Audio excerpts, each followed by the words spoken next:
ஏய் இதோட உங்கள் அப்பனை வாதிக்க நான் போடுவான். 15 வருஷம் வேலை பாட மட்டும் தான் பாட மாட்டான். என்னன்னு சொல்கிறது?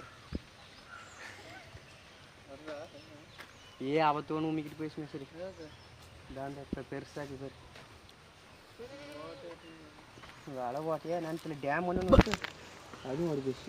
டேம் கண்டே இருக்குதா? இது எப்படா வந்துச்சு? அப்படிங்க போகிறேன்